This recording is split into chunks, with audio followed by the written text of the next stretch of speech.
காங்கிரஸ் கூட்டணி காங்கிரஸ் அஞ்சுங்க. அது என்னங்க அது பிச்சைக்கார கூட்டணி? அது காங்கிரஸ்காரன் எங்க வேணாலும் வந்து நிப்பாங்க கையெழுத்திக்கிட்டு. தோல பிச்சைக்கார கூட்டணி நல்லா சொல்ல வரேன், நான் மறுபடியும் சொல்ல வரேன்.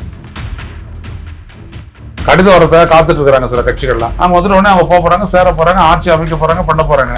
பல்லு வளைக்கிட்டு வாய் கொப்பளிச்சுட்டு வந்து சொல்லிட்டாங்க, விஜய் கிட்ட கடிதம் எதிர்பார்த்துட்டு இருக்கிறோம் அப்படின்றாங்க.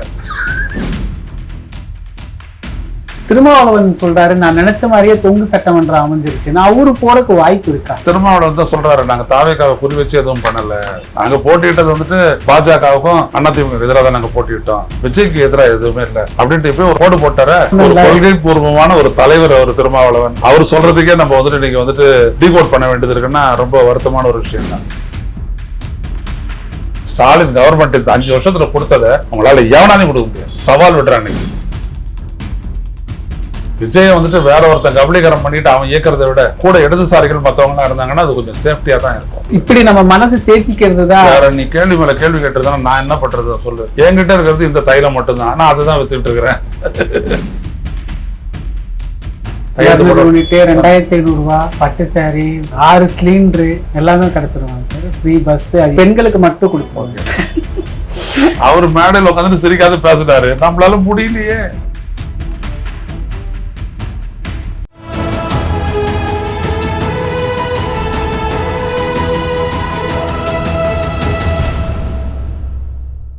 தமிழரம் நேயர்களுக்கு வணக்கம். இன்று நம்முடைய மூத்த பத்திரிகையாளர் திரு ஐயநாதன் அவர்கள் இணைந்துள்ளார். சார் வணக்கம் சார். வணக்கம். வணக்கம். 108 என்ன நடக்கும்?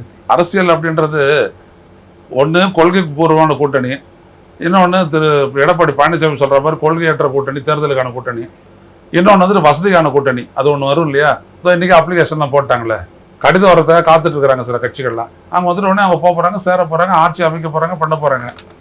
அதனால அது ஒன்றும் பெரிய பிரச்சனை ஆகுது, ஈஸியா பண்ணிடுவாங்க. யார் சேருவாங்க சார்? திருமாவளவன் சொல்றாரு, நான் நினைச்ச மாதிரியே தொங்கு சட்டமன்றம் அமைஞ்சிருச்சு, நான் ஊரு போறதுக்கு வாய்ப்பு இருக்கா? இல்ல, அவர் ஏதோ சொல்றாரு, அது ஏதோ ஒன்று நடந்துச்சு. அது காக்கை வர படம். நீங்க தானே சொன்னீங்க, திராவிட முன்னேற்ற கழக தலைமையிலான அந்த கூட்டணி அறுதி பெரும்பான்மை பெற்று ஆட்சி அமைக்கும் சந்தைகள் இட்டு. அப்புறம் நான் எதிர்பார்த்த மாதிரி தொங்கு சட்டசபை வருதுன்னா என்னது அர்த்தம்? அது ரைட்டா இது ரைட்டா? ஐயா என் தலைவா சொல்லு, அப்படி சொல்லியிருக்கிறேன், எப்படின்னு சொல்லியிருக்கிறேன். திருமாவளவன் அதான சொல்றாரு. ஏங்க இவர் தானுங்க சொன்னாரு பரப்புரையில இருக்கும்போது, திமுக கூட்டணி பெரு வெற்றி பெறும், திமுக தனித்து ஆட்சி அமைக்கிறது இவர் தானுங்க சொன்னாரு.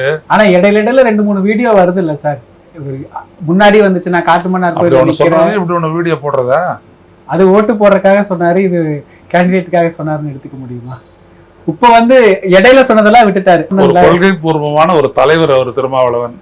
அவர் சொல்றதுக்கே நம்ம வந்துட்டு நீங்க வந்துட்டு டீகோட் பண்ண வேண்டியது இருக்குன்னா ரொம்ப வருத்தமான ஒரு விஷயம் தான். இப்ப அடுத்து என்ன நடக்கும் சார்? யாரெல்லாம் சேருவாங்க, எப்படி ஆட்சி? அது ஒண்ணு இல்ல, அவரோட வந்துட்டு காங்கிரஸ்காரர் ரெடியா இருக்கான் ஒரு 5, கம்யூனிஸ்ட் கட்சி ரெடியா இருக்கிறாங்க 4, 9 வந்துருச்சு. 9+8 பாதி வந்துருச்சு. அப்புறம் கூடுதலா இன்னும் 2-3 பேர் வந்துருவாங்க. வந்துட்டு அப்போ இந்த பாமக இவர் இருக்கிறாரு, பதவி ஆசை பிடிச்ச அன்புமணி ஒருத்தர் இருக்காரு, அவர்கிட்ட ஒரு 4 பேர் இருக்காங்க. அவங்களும் வந்துட்டாங்கன்னா சரியா போச்சு. ஒரு மந்திரி பதவி கிடைக்குதுல, ஒரு பொண்டாட்டி கிடைக்கும்ல.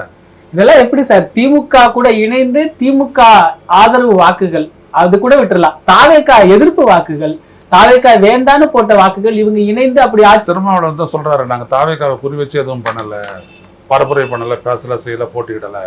நாங்க போட்டியிட்டது வந்துட்டு பாஜகவுக்கும் அதிமுக எதிராக தான் நாங்க போட்டியிட்டோம், விஜய்க்கு எதிராக எதுவுமே இல்லை அப்படின்ட்டு இப்ப ஒரு ரோடு போட்டார, கோடு போட்டார. அப்புறம் நாளைக்கு காத்தால ரோடு போட்ட வேண்டியதுதான் குயிக்கா. இடதுசாரிகளுமே போகிறதுக்கு வாய்ப்பு இருக்கா? சொல்லிட்டாங்களே.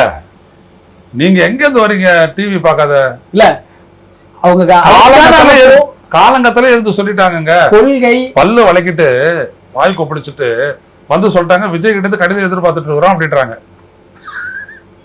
உண்மையா நான் சொல்றேன். இல்ல, நான் செய்திகள் பார்த்தேன் சார். அப்புறம் இடதுசாரிகள் எந்த அளவுக்கு தாவேகாவை எதிர்த்தாங்கன்னு நமக்கு தேர்தலுக்கு முன்னாடி பாக்குறோம். இது என்ன மாதிரியான ஆட்சி அமைப்பா இருக்கும்? இப்படி ஒரு ஆட்சி அமைப்புங்கிறது என்ன மாதிரியான புரிதலை மக்களுக்கு ஏற்படுத்தும்? மக்கள் வந்துட்டு அந்த கட்சியை தேர்ந்தெடுத்துட்டாங்க, ஒரு ஆட்சி அமையணும், அந்த ஆட்சியில நாங்க கூட இருந்தோம்னா மக்களுக்கு சேஃப் தான் அப்படின்னு ஏதாவது ஒரு காரணத்தை அவங்க சொல்லலாம். போட்டோம், அதை பத்தி ஒண்ணும் இல்லை. விஜயை வந்துட்டு வேற ஒருத்தன் கபலீகரம் பண்ணிட்டு அவன் இயக்கிறத விட கூட இடதுசாரிகள் மற்றவங்களாம் இருந்தாங்கன்னா அது கொஞ்சம் சேஃப்டியா தான் இருக்கும். அதனால ஒண்ணு இப்படி நம்ம மனசு தேத்திக்கிறது தான். வேற நீ கேள்வி மேல கேள்வி கேட்டுருந்தா நான் என்ன பண்றது சொல்லு. என்கிட்ட இருக்கிறது இந்த தைலம் மட்டும்தான், ஆனா அதுதான் வித்துட்டு இருக்கிறேன். என்கிட்ட வேற ஏதாவது மருந்து இருந்ததுன்னா பரவாயில்ல. நான் சொன்னது என்ன அப்படின்னா, எங்களுடைய மக்கள் மயக்கத்துல போட்டாங்க அப்படின்றதுனால தான். ஆனால் என் மைண்டை அதை வந்து டிஸ்ட்ரிபியூட் பண்ணுது. அப்படி இல்லை, அப்படி எல்லாரும் போட மாட்டாங்க. ஏன்னா இந்த ஸ்டாலின் கவர்மெண்ட்டினுடைய சாதனைகள் இருக்கு இல்லைங்களா, ஸ்மூத் அண்ட் ஸ்வேஃப், ரொம்ப நல்லா வந்துட்டு அப்படி இம்ப்ளிமெண்ட் பண்ணாங்க. அவர் நடைமுறைப்படுத்துறதெல்லாம் வந்துட்டு மக்கள்கிட்ட விளக்குறாரு. அப்புறம் எப்படி மாற்றி போடுவாங்க மக்கள் அப்படின்ற ஒரு கேள்வி இடும்போது தான் இது எப்படி நிகழ்ந்திருக்க முடியும் இந்த அளவுக்கு. நம்மளுடைய ஆட்கள் எதையா உள்ளிட்டவரெல்லாம் போய் ஜெகத் கஸ்பர், நான் 2 பேரை தான் முக்கியமாக எடுத்துக்கிட்டேன். ஒன்று கஸ்பர், ஃபாதர் ஜெகத் கஸ்பர், இன்னொன்று வந்துட்டு துக்ளக் இவங்க 2 பேர் தான் ரொம்ப முக்கியமாக நான் எடுத்துக்கிட்டேன். மற்ற யாரையும் நான் எடுத்துக்கல. எனக்கு வந்துட்டு இவங்க போட்ட ஒரு வீடியோவும் நான் அந்த நைட்டில் உட்காந்து நைட்டில் பார்ப்பேன். எனக்கு தூக்கம் வராது 4 மணி வரைக்கும். நான் பார்த்துக்கிட்டே இருப்பேன் உட்காந்துக்கிட்டு.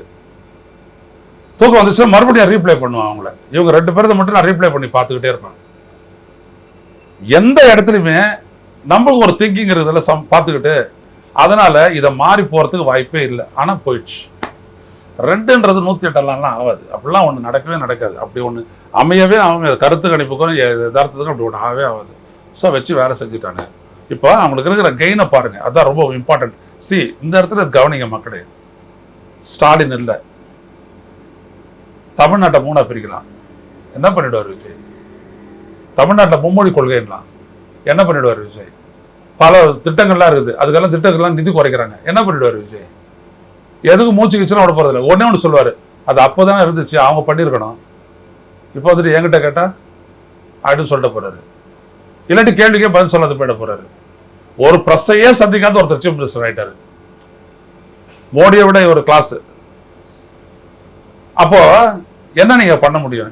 இவரை வச்சுக்கிட்டு நீங்க எதை ரெசிஸ்ட் பண்ணுவீங்க? இவர் எடுத்துட்டு போயிட்டு ஒரு தீர்மானம் போட்டு ஒரு இது ஒன்று போட்டு ஆளுநர்கிட்ட ஆர்லேகர்கிட்ட கொடுக்குறாரு, போயிட்டு வாங்க பத்திரம் அப்படின்னு வந்துடுவார். அவ்வளோதான். அப்புறம் திரும்பி பார்க்க மாட்டாரு. அதை பத்தி எதுவுமே தெரியாது. அப்புறம் என்ன நடக்கும் எங்க? அப்படியே சல்லனா இருக்கும் ஒரு கவர்மெண்ட். எங்க அண்ணா விஜய் என்ன வராருன்னா ஒண்ணுமே இருக்காதுண்ணா, எல்லாம் ஸ்லீப்பிங், தூங்குண்ணா, ஒண்ணுமே இருக்காது. யாருக்கும் எதுவும் தெரியாது, விஜய்க்கு எதுவும் தெரியாது. எல்லாம் சும்மா சவுண்டு கொடுக்குற பார்ட்டி. இவங்களால என்ன பண்ண முடியும்? நிரூபிக்கிட்ட பாத்துருவோம். வந்தவொடனே 200 யூனிட்டா 2500 ரூபாய் பட்டு சாரி, 6 சிலிண்டரு. ஆமா, 6 சிலிண்டர் எல்லாமே கிடைச்சிருவாங்க சார். ஃப்ரீ பஸ், அது எங்க ஏறி எங்க இறங்கினாலும் ஏசி பஸ் எல்லா பஸ்லயும் வந்துடலாம். இங்கேருந்து ஏறி நேரம் சிதம்பரத்தில் போயிட்டு இறங்க வேண்டியதுதான்.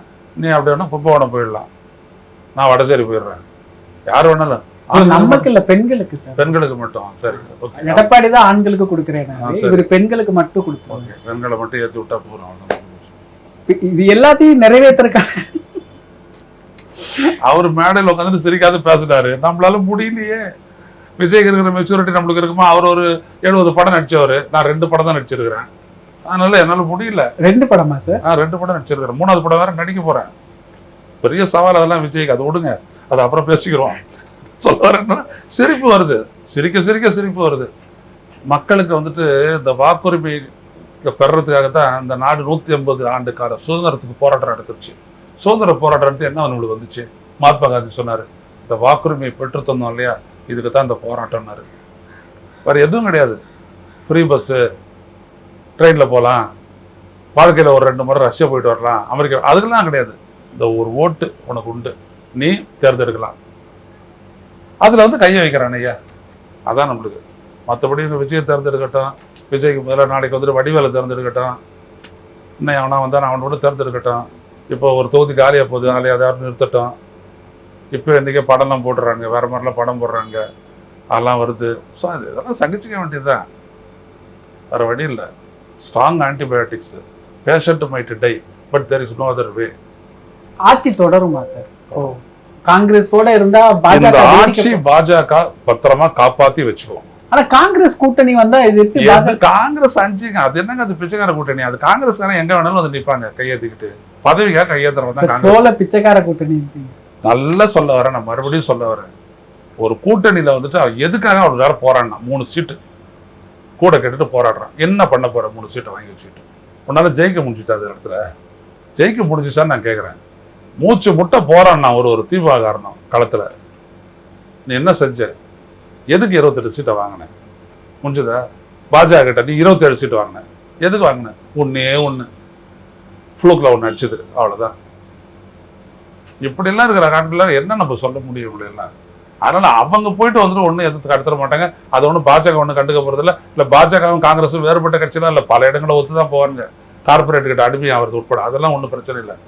ஏன் பிஜேபி காப்பாற்றுவோம்னா தமிழ்நாட்டை கொள்ளையடிப்பதற்கு வசதியான ஒரு அரசு விஜயோட அரசு. இதை விஜய் வந்துட்டு அடிப்படையாக எடுத்து வச்சுக்கிட்டு உஷாரா இருக்கட்டும். முடிஞ்சா நம்மளாம் எவ்வளவு தூரம் போராடணுன்றதுலாம் தெரியும். ஸ்டாலின் எவ்வளவு சட்ட போராட்டம் நடத்தினாருன்றது தெரியும். எவ்வளவு பெரிய வெற்றி பெற்றாருன்றது தெரியும். நீங்க என்ன பண்றீங்கன்றத பார்ப்போம். அதனால 2029 மக்களவை தேர்தல் அப்ப தமிழ்நாடு சட்டப்பேரவை தேர்தல் நடக்க போகுது. ஒரே நாடு ஒரே தேர்தல். இன்னைக்கு நடந்த தேர்தலில் முடிச்சிச்சு. இதுல வந்துட்டு பாத்தீங்க அப்படின்னா இப்போ கிட்டத்தட்ட 25 இடமும் 29 ஸ்டேட்டா வந்துட்டு பாஜக கையில வந்துருச்சு. பாஜக தனியா பிளஸ் என்டிஏ எல்லாம் சத்தம்னா அவ்வளவு வந்துருச்சு. ஸோ தமிழ்நாடு வந்த மாதிரி அவனுடைய கணக்குல நிறுத்த போறான். அப்போ வந்துட்டு அந்த ஒரு 3 ஆண்டு காலம் தான் இவருக்கு இருக்குது. என்ன பண்றாரு பண்ணுவான். அது வரைக்கும் அவன் வந்துட்டு எவ்வளவு கொள்ளையடிக்கணும் கொள்ளையடிச்சுக்குவான். இல்ல அதிமுக காரங்கிட்ட பேசுனீங்களா சார்?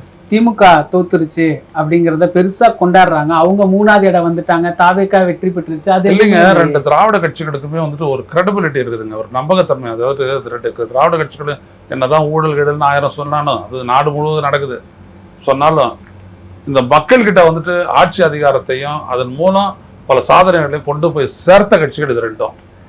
அதனால அவங்கள வந்துட்டு நம்ம கோச்சிக்கலாம் முடியாது. நம்ம என்ன நினைச்சோம், அதிமுக பலவீனப்படும் நினைச்சோம். ஸோ விஜயனுடைய ஓட்டை பிரிச்சு அதிமுக பாஜக கூட்டணி வலுவேற்றுவான்னு பார்த்தோம். ஆனா அவன் வேற மாதிரி கணக்கு போட்டு விஜயை பலப்படுத்திட்டான். அது திமுக கிட்டே ஓட்டு எடுத்துட்டான். திமுக தான் 14 எவ்வளவு % ஓட்டு லாஸ் தெரியுங்களா? இடத்த மட்டுமே நான் சொல்லிட்டேனே, இதை நான் சொல்லல உங்களுக்கு. திமுக பாருங்க, அப்பர் மிடில் இன்கம் குரூப்ல ஓட் ஷேர் வந்துட்டு 17% காலி. ஏஐடிஎம்கே வந்துட்டு 14% காலி. அடுத்தது மாடரேட்லி அர்பன்ல பார்த்தீங்கன்னா திமுக 14% அவுட்டு. அண்ணா திராவிட முன்னேற்ற கழகத்துக்கு 15% அவுட்டு. புரியுதுங்களா எப்படி போச்சுட்டு? ரொம்ப நுணுக்கமா வேலை செஞ்சிருக்கிறாங்க. நான் தான் சொல்ல வரேன். என்ன நீ தப்புன்னு சொல்ல வரியா?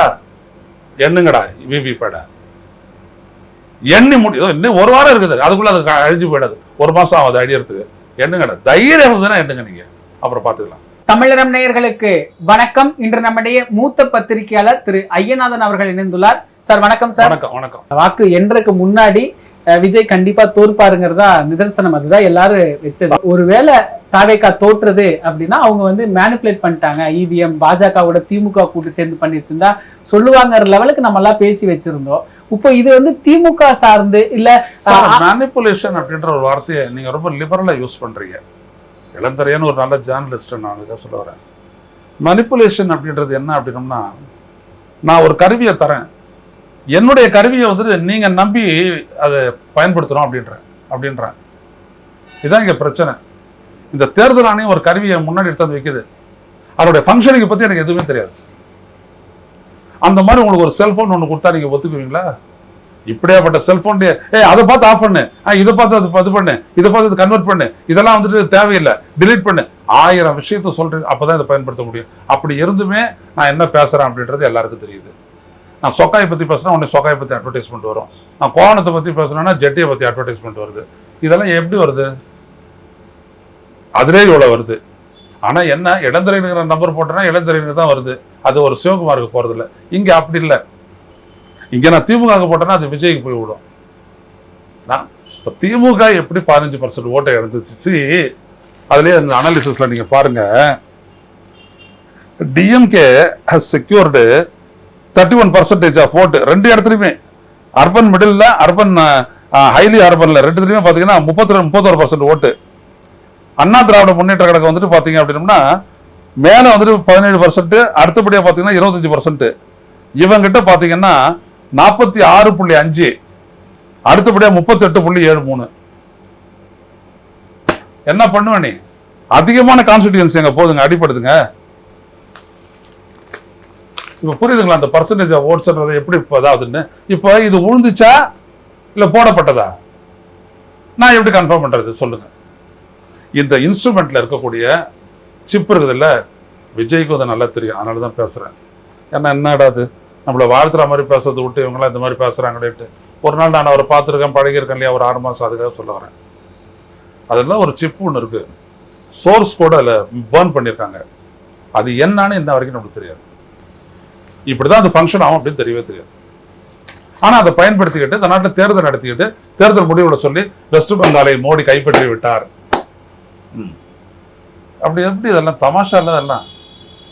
அவன் அமெரிக்கன் பிரசிடென்ட் டொனால்டு ட்ரம்ப் சொல்றான், you are all using EVM that can be misused அப்படின்னாரு. நம்ம ஆளு பாக்குறாரு, இதெல்லாம் செய்தியா போட்டால நம்ம. இதை விட என்ன சார் வேணும்? ஒரு பிரசிடென்ட் ஆஃப் அமெரிக்கா வந்துட்டு நம்ம நாட்டு பிரைம் மினிஸ்டரா வந்துட்டு கிண்டல் அடிச்சாரு, புரியுதுங்களா? அது பிரசாத் இருக்குது, யாரு? விஸ்வகுரு பேசாம பக்கத்துல உட்காந்துட்டு இருக்காரு. அப்ப இதெல்லாம் என்னது? இதெல்லாம் ஜோக்கா என்ன? இந்தியாவுடைய பெரிய ஜனநாயகம் அப்படின்னு சொல்றது எல்லாத்தையும் தலையில போடுறது. அப்போ இங்க விஷயம் வந்துட்டு விஜயோ சாதனையோ வேதனையோ ஒண்ணுமே கிடையாது. விஷயமே இந்த கருப்பு பட்டி தான். இதை ஒழிக்காம இந்தியாவில் ஜனநாயகம் மறுபடியும் தலை தூக்காது. மோடியையும் ஒழிக்க முடியாது. 3 வருஷத்துல விஜய் 3 வருஷத்துல விஜய் போதும் விஜய் அப்படின்னா ஒரு பிரசாத் தேர்தல் போறாரு. உடனே ஒரே நாடு ஒரே தேர்தல் வந்துருச்சு 29ல். ஸ்டாலினா இருந்தா தானே ரெசிஸ்ட் பண்ணுவாரு. விஜய் ஏன் பண்ண போறாரு? புரியுதுங்களா? என்ன பண்ணுவார் விஜய்? என்ன தெரியும் அவருக்கு? ஒரு 3500 கோடி வரல, அதிகாரிகள் சொல்ல போறானே அவருக்கு? நம்ம முக்கியமானவர்கள கடைசி சட்டப்பேரவை கூட வராது. பிடிஆர் பழனிவேல்ராஜன்லாம் வேணாம், சட்டமன்றம் வந்துட்டு வைரஸ் பரவிடும் அப்படின்னு அவர் அங்கேயே தோக்கடிச்சிட்டார். அவர் தோற்கடிச்சவர் பாருங்க, அவரு எவ்வளவு பெரிய அரசியல்வாதி. குல்லா போட்டுக்கணும். ஒருத்தர் நல்லா ஸ்கூலுக்கு எல்லாம் வந்துட்டு நல்லா பார்த்துக்கிட்டு நல்லா இது பண்ணிட்டு ஓடிக்கிட்டே இருந்தான். அவனை திருவரம்பூர்ல காலி பண்ணியாச்சு. இன்னொருத்தன் என் நண்பன் மா சுப்பிரமணியன், ஓடாத ஓட்டம் கிடையாது, நிக்கிறது சும்மாவே ஓடுவார் அவரு மராத்தன்னு சொல்லிக்கிட்டு. கொரோனா வந்த போது ஸ்டாலினும் இந்த மா சுப்பிரமணியமும் செஞ்ச வேலை அப்படியேப்பட்ட வேலை. ஆக்சிஜன் தட்டுப்பாட்டுனால குஜராத்ல இருந்து கொல்கட்டால இருந்து டெல்லியில இருந்து உத்தரப்பிரதேசம் வரைக்கும் நாரிட்டு கிடக்குது. 4 நாள்ல ஏற்பாடு பண்ணி வச்சு எல்லா பிரச்சனையும் காலிப்பட்டாங்க. அதுக்குள்ள செங்கற்பட்ட சிலர் செத்துட்டாங்க. as a journalist you must be knowing it.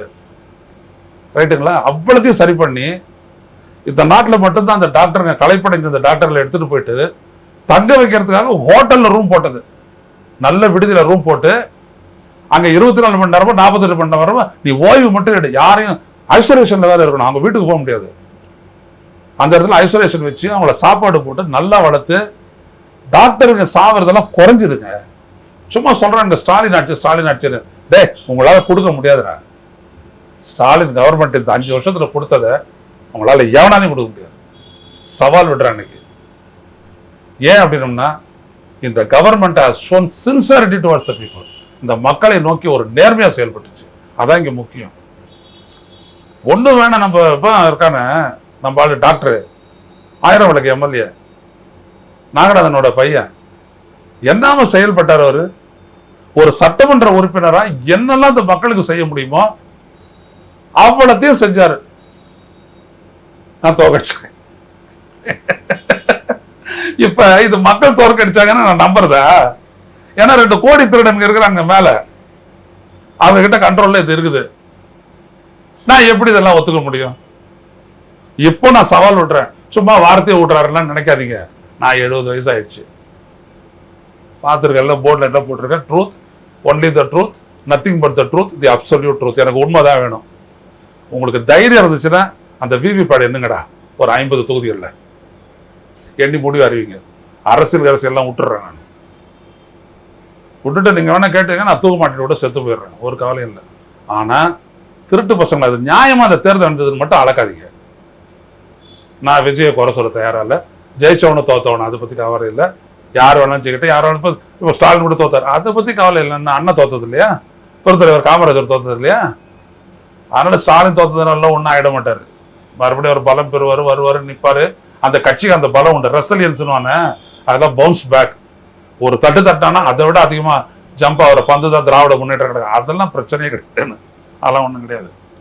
எப்படி இது நடந்துச்சு அதை முதல்ல சொல்லு. இந்த உலகத்திலே தோற்கக்கூடாது ஒரு நபர்னா அது மு.க. ஸ்டாலின். அவர் எப்படி தோப்பாரு? என்ன அடிப்படையில் தோப்பாரு? உள்ளபடி அந்த மக்கள் தான் வந்து ஓட்டு போட்டாங்கன்னு எப்படி நான் நம்புறது? அந்த அளவுக்கு வந்துட்டு இன்சென்சிட்டிவ் பீப்புளா என்ன அது? யாரும் எழுப்பல, அதனால இந்த கேள்வியை நான் எழுப்புறேன். சைதாப்பேட்டையில் மா சுப்பிரமணியம் 27,000 ஓட்டை தோத்துட்டு வரான். யாரா வந்துட்டு யாருன்னே தெரியாது. அருள் செழியா எம்எல்ஏ, எங்களுக்கு இது அவரு தெரியாது, அவருக்கு இது தொகுதி தெரியாது. அவர் என்ன பண்ணுவார்? சட்டப்பேரவையில் போயிட்டு அப்படி ஒரு 108 மாங்காய்களை தேர்ந்தெடுத்துருக்கிறோம். என்ன பண்ண போறீங்க? நிகழ்கால அரசியல் குறித்து பல தகவல்களை பகிர்ந்து கொண்டதுக்கு நன்றிங்க சார். இதே போன்று நிகழ்கால அரசியலின் சாரம்சங்களை அரசியல் ஆளுமைகளின் நேர்காணல் வழியே தொடர்ந்து காண தமிழ் நிறம் வலையொலியை சப்ஸ்கிரைப் செய்யுங்கள். தங்களின் மேலான கருத்துக்களை கருத்துளை பெட்டியில் பதிவிடுங்கள். நன்றி, வணக்கம்.